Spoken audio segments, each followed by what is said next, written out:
तो प्रधानमंत्री नरेंद्र मोदी मेरठ में मौजूद हैं।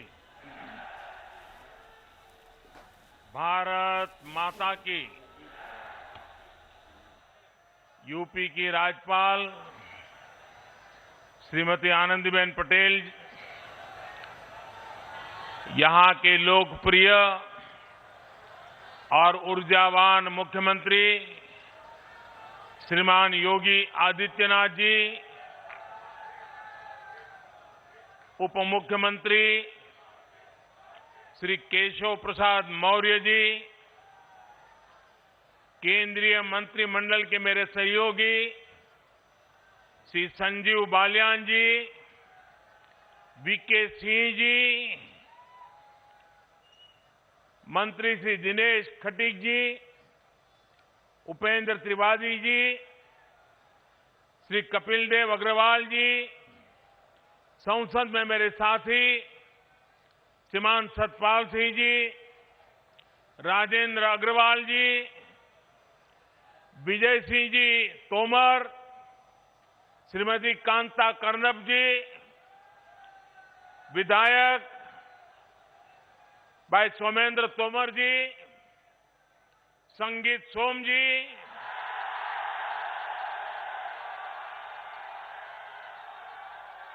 जितेंद्र सतवाल जी, सत्य प्रकाश अग्रवाल जी, मेरठ जिला परिषद अध्यक्ष गौरव चौधरी जी, मुजफ्फरनगर जिला परिषद अध्यक्ष बिरपाल जी, अन्य सभी जनप्रतिनिधिगण और मेरठ मुजफ्फरनगर दूर दूर से आए मेरे प्यारे भाइयों और बहनों,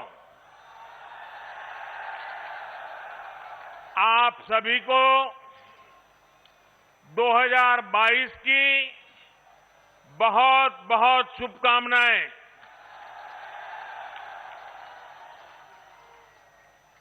साल की शुरुआत में मेरठ आना अपने आप में मेरे लिए बहुत अहम है। भारत के इतिहास में मेरठ का स्थान सिर्फ एक शहर का नहीं है, बल्कि मेरठ हमारी संस्कृति, हमारे सामर्थ्य का भी महत्वपूर्ण केंद्र है। रामायण और महाभारत काल से लेकर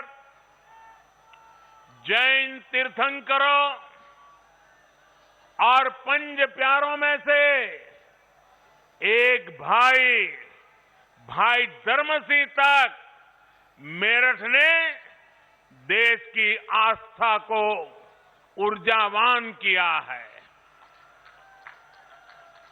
सिंधु घाटी की सभ्यता से लेकर देश के पहले स्वतंत्रता संग्राम तक इस क्षेत्र ने दुनिया को दिखाया है कि भारत का सामर्थ्य क्या होता है। 1857 में बाबा ओगडनाथ मंदिर और वहीं से आजादी की जो ललकार उठी, दिल्ली कूच का आह्वान हुआ, उसने गुलामी की अंधेरी सुरंग में देश को नई रोशनी दिखा दी। क्रांति की इसी प्रेरणा से आगे बढ़ते हुए हम आजाद हुए और आज गर्व से अपनी आजादी का अमृत महोत्सव मना रहे हैं। मेरा सौभाग्य है कि यहां आने से पहले मुझे बाबा ओगडनाथ मंदिर जाने का अवसर मिला। मैं अमर जवान ज्योति भी गया, स्वतंत्रता संग्राम संग्रहालय में उस अनुभूति को महसूस किया जो देश की आजादी के लिए कुछ कर गुजरने वालों की दिलों में एक लालायित थी। भाइयों और बहनों, मेरठ और आसपास के इस क्षेत्र ने स्वतंत्र भारत को भी नई दिशा देने में महत्वपूर्ण योगदान दिया है। राष्ट्र रक्षा के लिए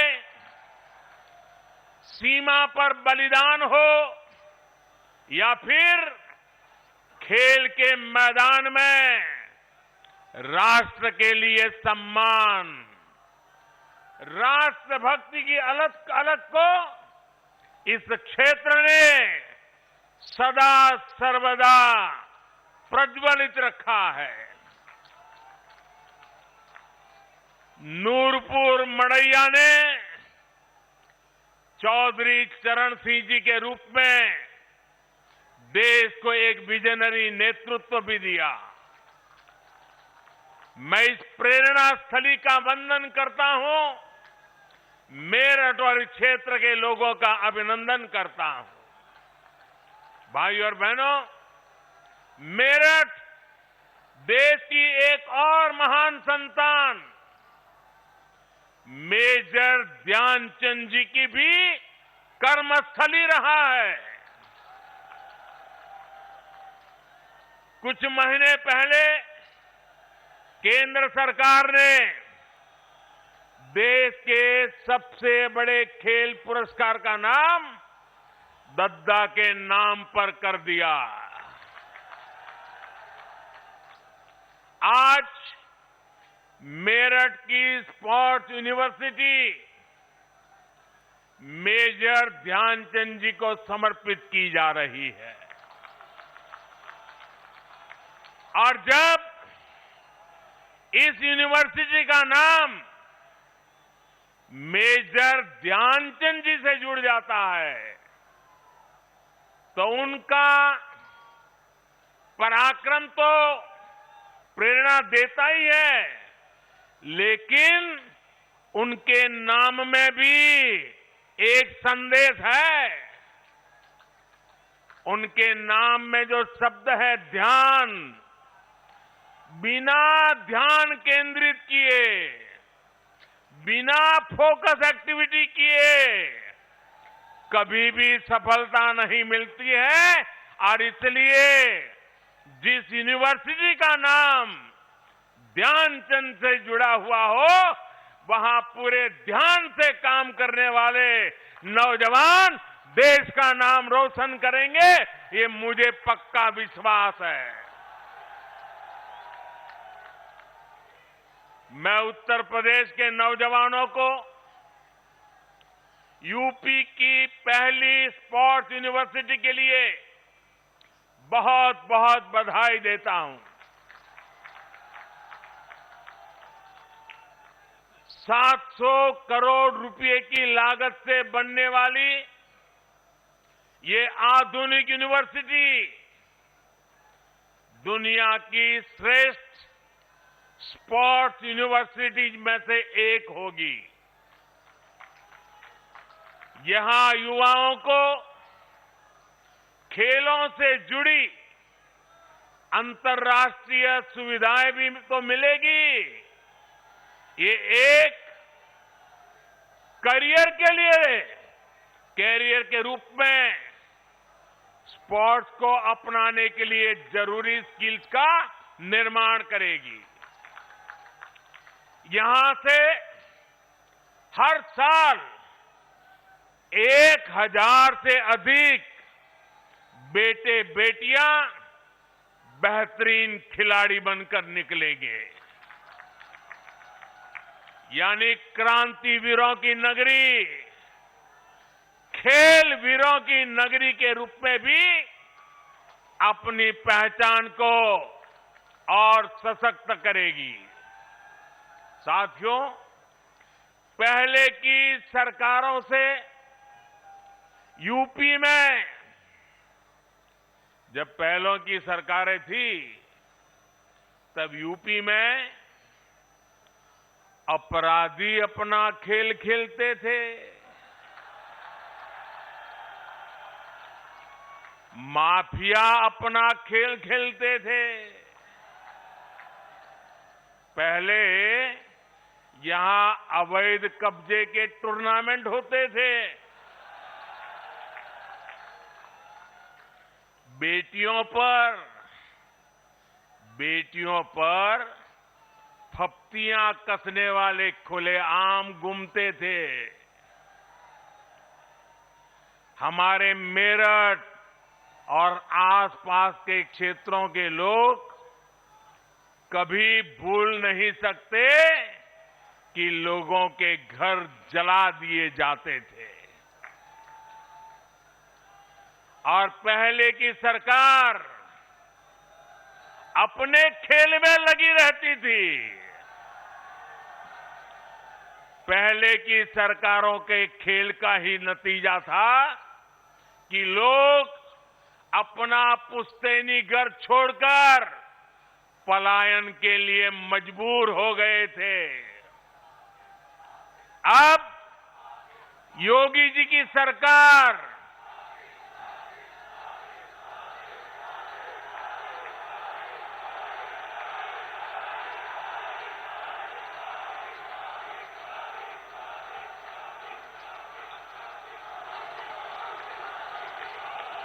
पहले क्या क्या खेल खेले जाते थे, अब योगी जी की सरकार ऐसे अपराधियों के साथ जेल जेल खेल रही है।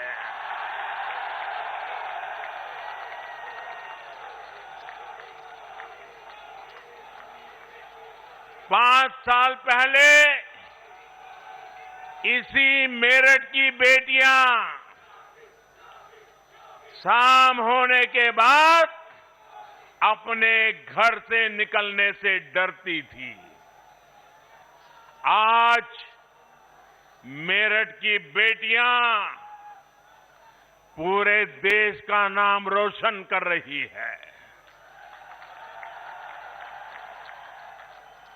यहां मेरठ के सोतीगंज बाजार में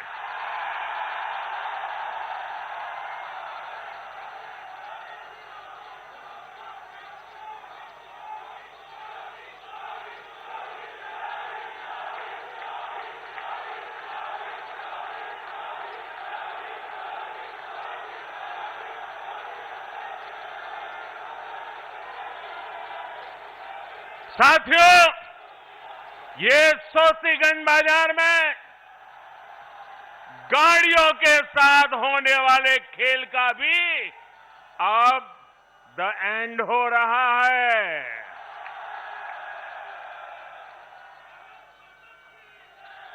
अब यूपी में असली खेल को बढ़ावा मिल रहा है।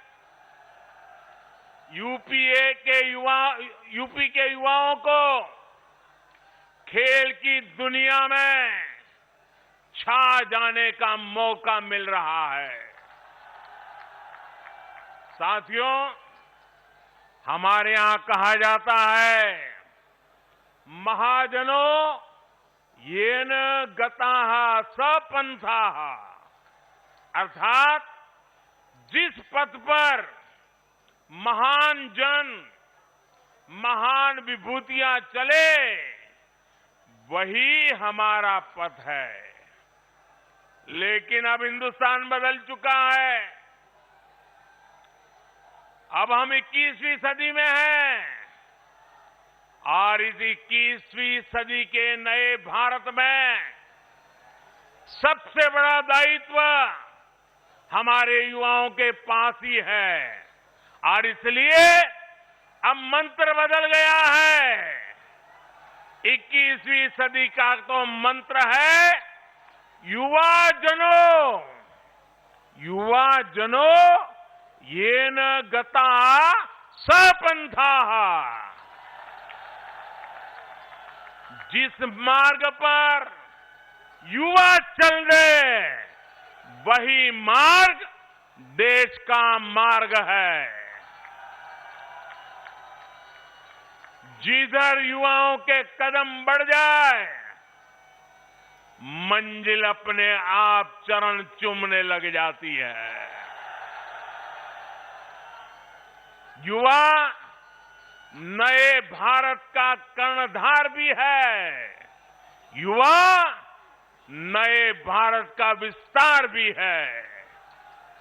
युवा नए भारत का नियंता भी है और युवा नए भारत का नेतृत्व करता भी है। हमारे आज के युवाओं के पास प्राचीनता की विरासत भी है, आधुनिकता का बोध भी है और इसलिए जिधर युवा चलेगा उधर भारत भी चलेगा। और जिधर भारत चलेगा, जिधर भारत चलेगा उधर ही अब दुनिया चलने वाली है।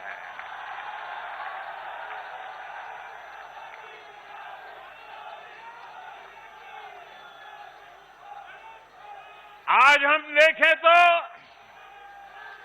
साइंस से लेकर साहित्य तक, स्टार्टअप से लेकर स्पोर्ट्स तक, हर तरफ भारत के युवा ही छाए हुए हैं। भाइयों और बहनों, खेल की दुनिया में आने वाले हमारे युवा पहले भी सामर्थ्यवान थे। उनकी मेहनत में पहले भी कोई कमी नहीं थी। हमारे देश में खेल संस्कृति भी बहुत समृद्ध रही है। हमारे गांवों में हर उत्सव, हर त्योहार में खेल एक अहम हिस्सा रहता है। मेरठ में होने वाले दंगल और उसमें जो घी के पीपे और लड्डुओं की जीत का पुरस्कार मिलता है, उस स्वाद के लिए किसका मन मैदान में उतरने के लिए ना हो। लेकिन ये भी सही है कि पहले की सरकार की नीतियों की वजह से खेल और खिलाड़ियों को उनकी तरफ देखने का नजरिया बहुत अलग रहा। पहले शहरों में जब कोई युवा अपनी एक पहचान, अगर वो अपनी पहचान एक खिलाड़ी के रूप में बताता था, अगर वो कहता था कि मैं खिलाड़ी हूं, मैं फलाना खेल खेलता हूं, मैं उस खेल में आगे बढ़ा हूं, तो सामने वाले क्या पूछते थे मालूम है? सामने वाले पूछते थे, अरे बेटे खेलते हो ये तो ठीक है, लेकिन काम क्या करते हो? यानी खेल की कोई इज्जत ही नहीं मानी जाती थी। गांव में यदि कोई खुद को खिलाड़ी बताता तो लोग कहते थे चलो फौज या पुलिस में नौकरी के लिए खेल रहा होगा। यानी खेलों के प्रति सोच और समझ का दायरा बहुत सीमित हो गया था। पहले की सरकारों ने युवाओं के इस सामर्थ्य को महत्व नहीं दिया। ये सरकारों का दायित्व था कि समाज में खेल के प्रति जो सोच है उसे खेल को, उस सोच को बदल करके खेल को बाहर निकालना बहुत जरूरी है। लेकिन हुआ उल्टा, ज्यादातर खेलों के प्रति देश में बेरुखी बढ़ती गई। परिणाम ये हुआ कि जिस हॉकी में गुलामी के कालखंड में भी मेजर ध्यानचंद जी जैसी प्रतिभाओं ने देश को गौरव दिलाया, उसमें भी मेडल के लिए हमें दशकों का इंतजार करना पड़ा। दुनिया की हॉकी प्राकृतिक मैदान से एस्ट्रो टर्फ की तरफ बढ़ गई, लेकिन हम वहीं के वहीं रह गए। जब तक हम जागे तब तक बहुत देर हो चुकी थी।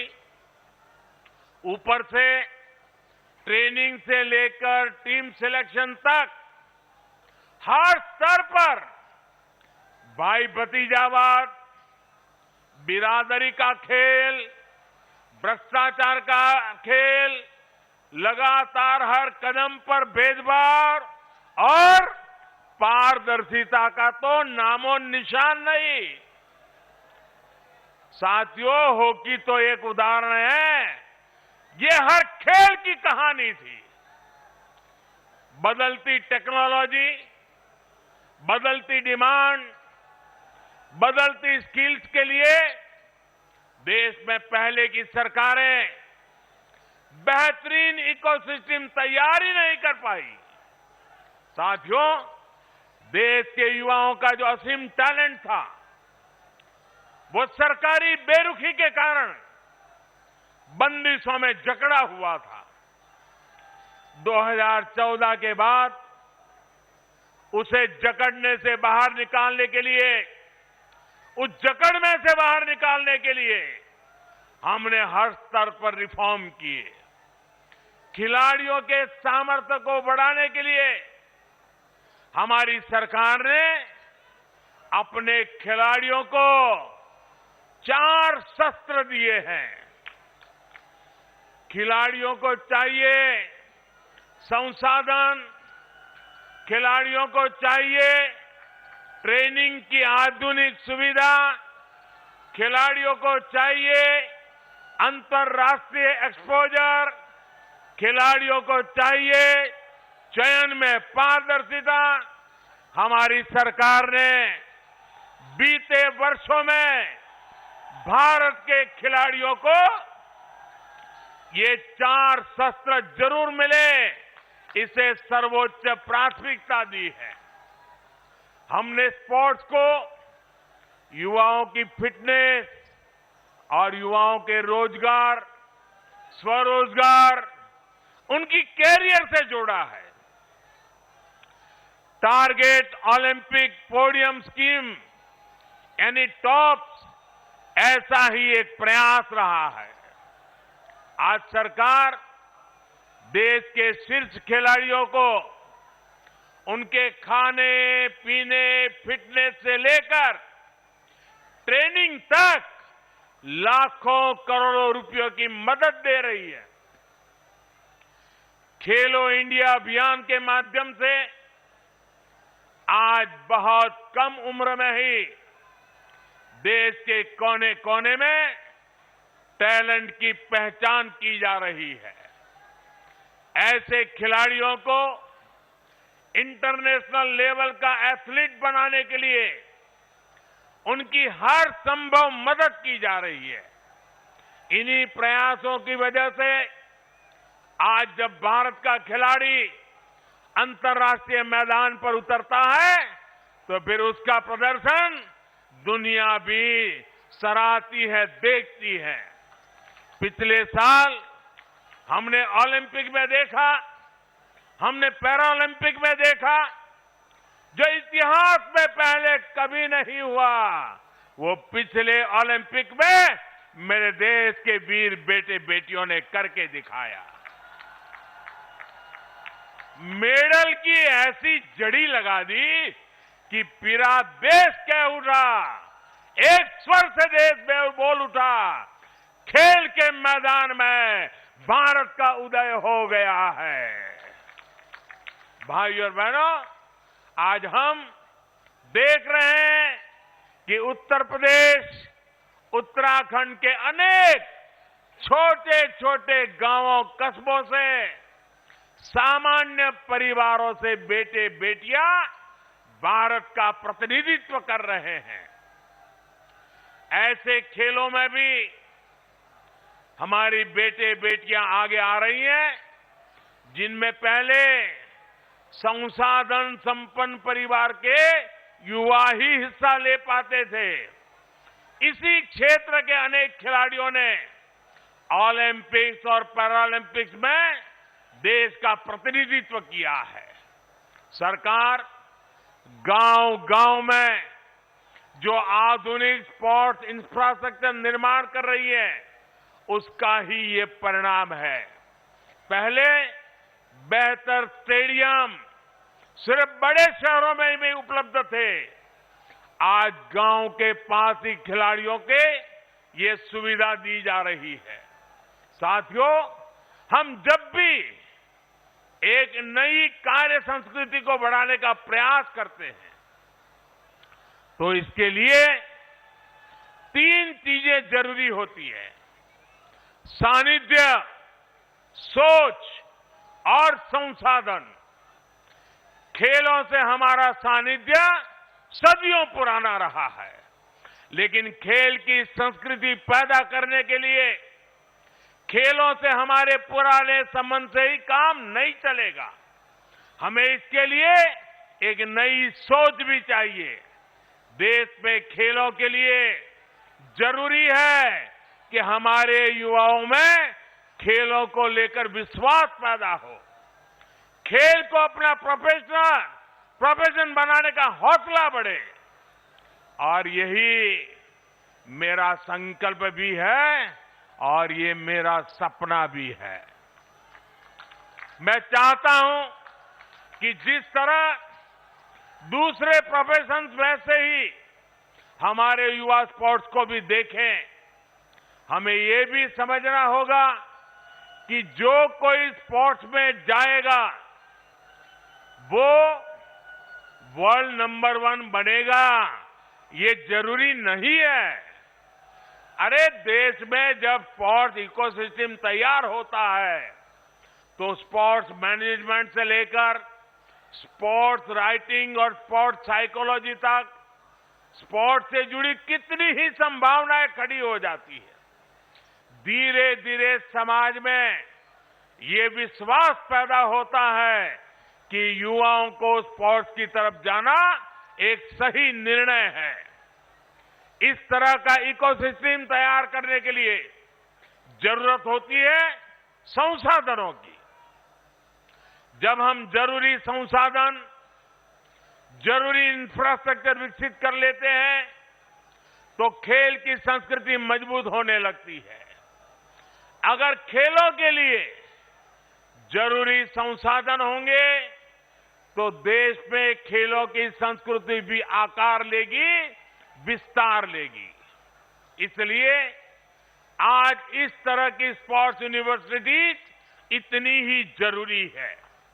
ये स्पोर्ट्स यूनिवर्सिटी खेल की संस्कृति के पुष्पित पल्लवित होने के लिए एक नर्सरी की तरह काम करती है।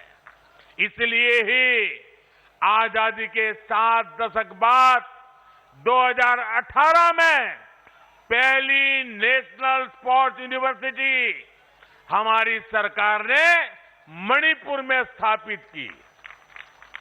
बीते 7 सालों में देश भर में स्पोर्ट्स एजुकेशन और स्किल्स से जुड़े अनेकों संस्थानों का उनको आधुनिक बनाया गया है।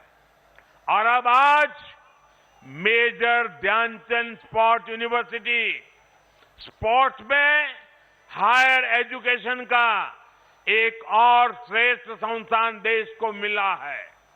साथियों, खेल की दुनिया से जुड़ी एक और बात हमें याद रखनी है, और मेरठ के लोग तो इसे अच्छी तरह जानते हैं। खेल से जुड़ी सर्विस और सामान का वैश्विक बाजार लाखों करोड़ रुपए का है। यहां मेरठ से ही अभी 100 से अधिक देशों को स्पोर्ट्स का सामान निर्यात होता है। मेरठ लोकल के लिए वोकल तो है ही, लोकल को ग्लोबल भी बना रहा है।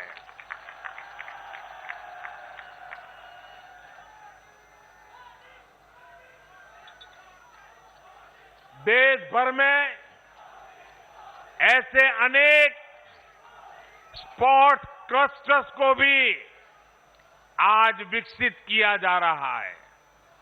मकसद यही है कि देश स्पोर्ट्स के सामान और उपकरणों की मैन्युफैक्चरिंग में भी आत्मनिर्भर बन सके। अब जो नई नेशनल एजुकेशन पॉलिसी लागू हो रही है, उसमें भी खेल को प्राथमिकता दी गई है। स्पोर्ट्स को अब उसी श्रेणी में रखा गया है जैसे साइंस, कॉमर्स, मैथमेटिक्स, ज्योग्राफी या दूसरी पढ़ाई हो। पहले खेल को एक्स्ट्रा एक्टिविटी माना जाता था, लेकिन अब स्पोर्ट्स स्कूल में बाकायदा एक विषय होगा। उसका उतना ही महत्व होगा जितना बाकी विषयों का। साथियों, यूपी के युवाओं में तो इतनी प्रतिभा है, हमारे यूपी के युवान इतने प्रतिभावान है कि आसमान भी छोटा पड़ जाए। इसलिए यूपी में डबल इंजन सरकार कई विश्वविद्यालयों की स्थापना कर रही है। गोरखपुर में महायोगी गुरु गोरखनाथ आयुष यूनिवर्सिटी, प्रयागराज में डॉक्टर राजेंद्र प्रसाद विधि विश्वविद्यालय, लखनऊ में state institute of forensic sciences, Aligarh में राजा महेंद्र प्रताप सिंह राज्य विश्वविद्यालय, सहारनपुर में मां शाकंभरी विश्वविद्यालय और यहां मेरठ में मेजर ध्यानचंद स्पोर्ट्स यूनिवर्सिटी। हमारा देश साफ है। हमारा युवा ना सिर्फ रोल मॉडल बने, वो अपने रोल मॉडल पहचाने भी। साथियों, सरकारों की भूमिका अभिभावक की तरह होती है। योग्यता होने पर बढ़ावा भी दें और गलती होने पर ये कहकर ना टाल दे कि लड़कों से गलती हो जाती है। आज योगी जी की सरकार युवाओं को रिकॉर्ड सरकारी नियुक्तियां कर रही है। आईटीआई से ट्रेनिंग पाने वाले हजारों युवाओं को बड़ी कंपनियों में रोजगार दिलवाया गया है। नेशनल अप्रेंटिसशिप योजना हो या प्रधानमंत्री कौशल विकास योजना, लाखों युवाओं को इसका लाभ दिया गया है। अटल जी की जयंती पर यूपी सरकार ने विद्यार्थियों को टैबलेट और स्मार्टफोन देने का भी अभियान शुरू किया है।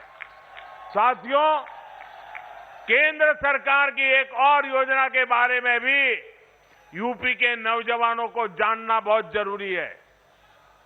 ये योजना है स्वामित्व योजना। इस योजना के तहत केंद्र सरकार गांवों में रहने वाले लोगों को उनकी प्रॉपर्टी के मालिकाना हक से उससे जुड़े जो कागज है घरौनी देने का काम हो रहा है। घरौनी मिलने पर गांव के युवाओं को अपना काम धंधा शुरू करने के लिए बैंकों से आसानी से मदद मिल पाएगी। ये घरौनी गरीब, दलित, वंचित, पीड़ित, पिछड़े सभी समाज के हर वर्ग को अपने घर पर अवैध कब्जे की चिंता से भी मुक्ति दिलाएगी। मुझे खुशी है कि स्वामित्व योजना को योगी जी की सरकार बहुत तेजी से आगे बढ़ा रही है। यूपी के 75 जिलों में 23 लाख से अधिक घरौनी दी जा चुकी है। चुनाव के बाद योगी जी की सरकार इसी अभियान को और तेज करेगी। भाइयों और बहनों, इस क्षेत्र के ज्यादातर युवा ग्रामीण इलाकों में रहते हैं। ग्रामीण अर्थव्यवस्था को मजबूत बनाने के लिए हमारी सरकार निरंतर काम कर रही है। प्रधानमंत्री किसान सम्मान निधि के माध्यम से कल ही यूपी के लाखों किसानों के बैंक खातों में करोड़ों रुपए ट्रांसफर किए गए हैं। इसका बहुत बड़ा लाभ इस क्षेत्र के छोटे किसानों को भी हो रहा है। साथियों, जो पहले सत्ता में थे उन्होंने आपको गन्ने का मूल्य किस्तों में तरसा तरसा कर दिया। योगी जी की सरकार में जितना गन्ना किसानों को भुगतान किया गया है उतना पिछली दोनों सरकारों के दौरान किसानों को नहीं मिला था। पहले की सरकारों में चीनी मिले कोड़ियों के भाव बेची जाती थी। मुझसे ज्यादा आप जानते हैं, जानते हैं कि नहीं जानते हैं? चीनी मिले बेची गई कि नहीं बेची गई? भ्रष्टाचार हुआ कि नहीं हुआ?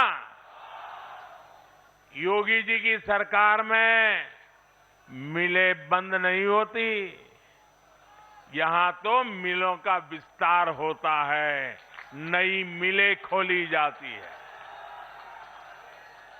अब यूपी गन्ने से बनने वाले इथेनॉल के उत्पादन में भी तेजी से आगे बढ़ रहा है। बीते 4.5 साल में लगभग 12,000 करोड़ रुपए का इथेनॉल यूपी से खरीदा गया है। 12,000 करोड़ रुपए का इथेनॉल। सरकार कृषि इंफ्रास्ट्रक्चर और फूड प्रोसेसिंग ऐसे उद्योगों को भी तेजी से विस्तार दे रही है। आज ग्रामीण इंफ्रास्ट्रक्चर पर, भंडारण की व्यवस्था बनाने पर, कोल्ड स्टोरेज पर 1 लाख करोड़ रुपए खर्च किए जा रहे हैं। भाइयों बहनों, डबल इंजन की सरकार युवाओं के सामर्थ्य के साथ ही इस क्षेत्र के सामर्थ्य को भी बढ़ाने के लिए काम कर रही है। मेरठ का रेवड़ी गजक,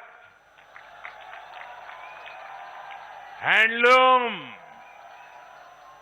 ब्रास बैंड, आभूषण, ऐसे कारोबार यहां की शान है। मेरठ, मुजफ्फरनगर में छोटे और लघु उद्योगों का और विस्तार हो, यहां बड़े उद्योगों का मजबूत आधार बने,